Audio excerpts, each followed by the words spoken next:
Okay, here we go. It's going to be a review of Survivor Series 1997. I couldn't pass up, doing the Montreal Survivor Series. It was just, it's too good to pass up. I'll tell you, man, Montreal, it's just one of those things that people can't get enough of. But yeah, this was, some people argue this is the first pay-per-view of the Attitude Era. I never really looked at it like that. But yeah, just an incredible atmosphere in Montreal. They had over 20,000 in attendance. So this has got to be up there with one of the highest attended Survivor Series ever.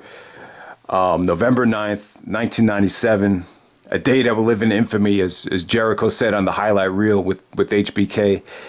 But yeah, man, let's get right down to it. I mean, I'm not really going to go in depth about the backstory of Montreal and the politics. I'll touch on a little bit when we get to the main event, but this is just going to more so focus on the actual wrestling on the show, which, seems to be obviously overshadowed and forgotten by what took place in the main event. But yeah, first match tonight, you got the Godwins teaming up with the New Age Outlaws of Billy Gunn and Road Dogg to take on the Headbangers and the new Blackjacks. So Bradshaw is actually part of the new Blackjacks. Bradshaw did a lot of bitching and complaining to the referees. He didn't look bad out there, but, the match is it was pretty standard stuff. It wasn't bad, but really nothing special. Billy Gunn got a lot of anti-gay chants. They were chanting faggot at him really loudly. That was just 1997, 98 for you. That was the days of Howard Stern and, Jerry Springer and, just crazy. Billy Gunn was just he just looked a little bit different out there. I guess that's why the fans were all over him. But huge victory for Billy Gunn and Road Dogg. They were the sole survivors. They kind of used this victory to propel themselves into Degeneration X. So good match for them. Next up, you got the worst match of the night. You got the Truth Commission, the Interrogator, the Jackal, Recon, and the Sniper to take on the Disciples of Apocalypse. God, this was ugly stuff. Ugly stuff. Crush was out there representing Disciples of Apocalypse. He was the last guy to get eliminated, I believe. But really, the most interesting thing about this match, and I totally forgot about it, was Don Callis is actually playing the Jackal here. So after he gets eliminated, he actually jumps on commentary. So who would have thunk it? And who would have even remember that Don Callis was actually on commentary at the historic show of Survivor Series 1997. So a little, give an extra credit to Don Callis's catalog right there. But yeah, this Truth Commission team, I can't remember the guy's name. I think it was the Sniper. I could be wrong. He actually looked like George Murasan from the NBA. George Murasan was like a 7'8" big man. He actually got his own movie. But he kind of had like this Giant Gonzalez type of physique, 7-footer, just really nasty looking and just ugly offense. He actually ended up winning this thing with a very lethargic looking sidewalk slam. I believe it was to Crush. But yeah, just not a spectacular match. Probably the worst thing on the show. All right, so next up, things get a little bit better from here. You got Team Canada featuring the British Bulldog, Furnas and Lafon, Doug Furnas and Phil Lafon, with Jim the Anvil Neidhart to take on Team USA of Goldust. Goldust didn't even wrestle here. He was selling an injury, and he was selling the fact that he dumped, I guess, Marlena at the time, not Terry Runnels, to team up with Marc Mero. Mero comes out there with Sable. The fans are going crazy for Sable. Steve Blackman, Vader, and, Sable.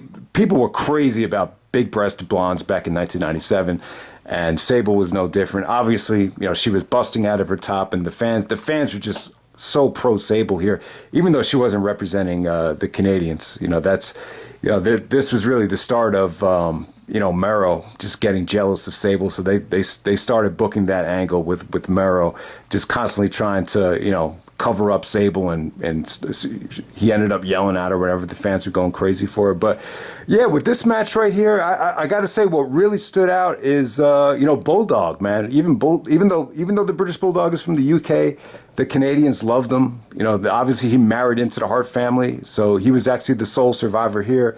But I'll tell you, man, Vader sold his ass off here. Vader. God, I think it was Doug Furnas. Doug Furnas actually gave Vader a belly to belly. Vader just took some really nasty bumps here.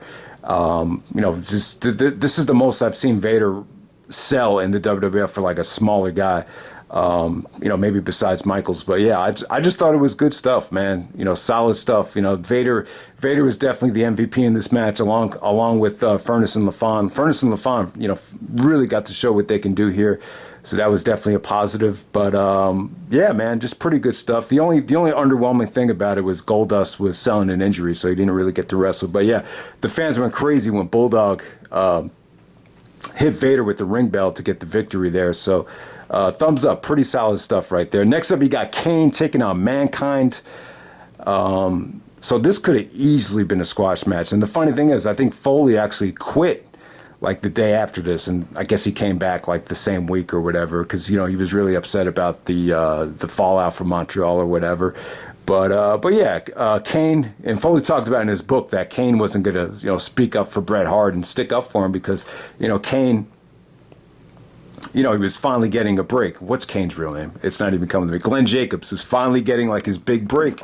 And this is like Kane's biggest match ever against Mankind right here. But the funny thing about it is they did that Bray Wyatt shit where they darkened the whole arena and just have the ring lighted up with red. So that was pretty annoying about it, but it didn't really hurt the match too much. Yeah, Foley sold his ass off for Kane here, but at the same time, Foley did get some offense in. He hit the elbow drop off the top.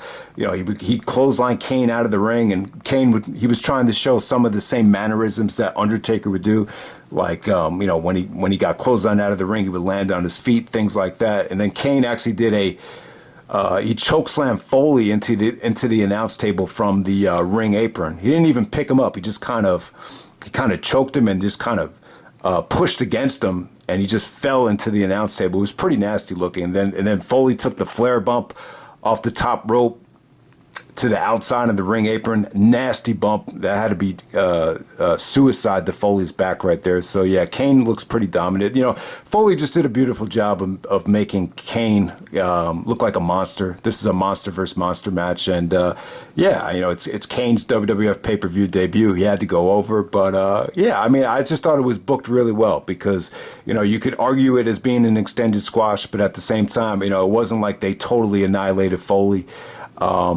So yeah, really, really good stuff there. All right, so next up, you got Ken Shamrock, Ahmed Johnson, and the Legion of Doom to take on the Nation of Domination, Farooq, D'Lo Brown, Kama Mustafa, and Rocky Maivia. So The Rock was actually made his pay-per-view debut at Survivor Series 96 in the elimination match as a babyface. Now he finally gets to play a heel in the Survivor Series elimination match. But yeah, this is good stuff, man. It was really good stuff. Farooq and Ahmed Johnson got eliminated really early. Legion of Doom were really over here. So as long as they weren't doing the USA versus Canada stuff, a lot of the American wrestlers were pretty over. It wasn't like the Canadian fans were going to crap all over every single American wrestler. That definitely wasn't the case. But, the story here was just, Ken Shamrock. Eventually it came down to Shamrock against Rock and D'Lo Brown. Really engaging stuff towards the end. Shamrock looked good here. He looked athletic. He looked light. What really impressed me was his punches to the core. They just came off really convincing. And you saw a great chemistry between him and The Rock here. Ultimately, after Ken Shamrock makes D'Lo tap out with the ankle lock, Rock is trying to hit him with the chair while the referee's distracted, but Shamrock powers out of it. Ultimately, counters a beautiful. Shamrock was awesome at countering Rock's DDT into a belly to belly. Then he basically makes the Rock tap out with the ankle lock as well. So yeah, this really kind of got the ball rolling in terms of building up Shamrock and the Rock, and that kind of gets forgot about. I believe Rock actually inducted Shamrock into the was it the TNA Hall of Fame, one of the Hall of Fames. This past year. So yeah, that was interesting. So next up, you got Stone Cold Steve Austin taking on Owen Hart for the Intercontinental Championship. So Owen's still the IC champion, or won the Intercontinental Championship back after Austin had it vacated. So this is the rematch from Austin, injuring his neck at SummerSlam, which, was, definitely one of the darkest moments ever. I would definitely say. But yeah, with this match with Austin and Owen, I mean, they kept it really short. This was just about not taking any chances. This was about protecting the savior. It really was. You know, they didn't take any chances with Austin in this match. Owen basically started out controlling the match, really trying to, you know, pick apart Austin's knee and just kind of shoving it into the ring post, you know, trying to set him up for a figure four. But, you know, Austin fought it back. They actually booed Austin, you know, in Montreal here, you know, because Owens represented Canada. So, you know, I'll tell you, at Canadian Stampede and then here at Survivor Series, these are the only two times I can remember Austin getting booed as a babyface. Maybe there was a couple of Raws from Canada in '97 that I'm leaving out here, but yeah, I mean, the Austin was delivering some really sweet punches, and it was just interesting to hear the crowd boo at it. You know, you just never heard that type of reaction for Austin. But yeah, I mean, but once he hit the stunner, though, the fans started going crazy. So it was just a little bit weird. I want to compare it to Edge in Canada for SummerSlam 2004, where they booed the shit out of him that whole match, and then for some reason they started cheering him after he won the match. Very, very weird. But yeah, it just shows you how much power that stunner had right there. So yeah, and then we get to the main event. We got Bret Hart defending the WWF Championship against Shawn Michaels. So Vince was pretty much in the storyline here. You know, there was a backstage interview with him and Michael Cole. He actually came out during the match to, you know, kind of, you know, basically telling them to get back to the ring after they were, you know, brawling all over the arena. That's the one negative side effect to this Bret and Shawn match. There's just too much, you know, crap around the arena that just looks improvised. It just came off to me because Bret came to the arena late. They didn't have time to go over anything creative, so they just called a lot of the crap on the fly. You know, just you know, a lot of raking to the eyes. You know, Bret going for or Shawn going for a power driver, Bret giving him a backdrop driver in the middle of the ring aisle. Then eventually when they got into the ring, you know, they just did you know, figure fours, sharpshooters, just, you know, they did the ref bump. But I'll tell you, the best part in the match is like the first minute. As soon as the bell rang, you know, Bret just delivered, you know, probably some of the best punches of his career. And then Michaels did some beautiful selling, as he always does. He took the flare bump into the turnbuckle, and, you know, just some of Shawn's selling. You know, when I watch this match back and when I watch how good they looked, it's just such a shame. I just think this could have been, you know, such a classic. And one of the things that obviously Shawn Michaels' entrance really stands out. He sticks the Canadian flag up his nose. I think he wipes his ass with the Canadian flag. I think he even fornicates with it.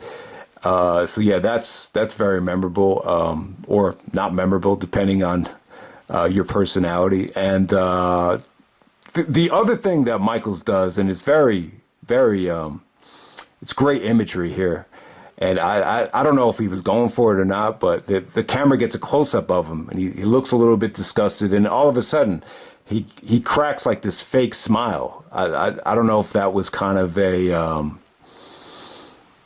I don't know if he was trying to, you know, go back to the "I lost my smile" speech, and maybe that was symbolic that he got his smile back because Bret was leaving the company, or it was kind of foreshadowing that he was going to screw Bret.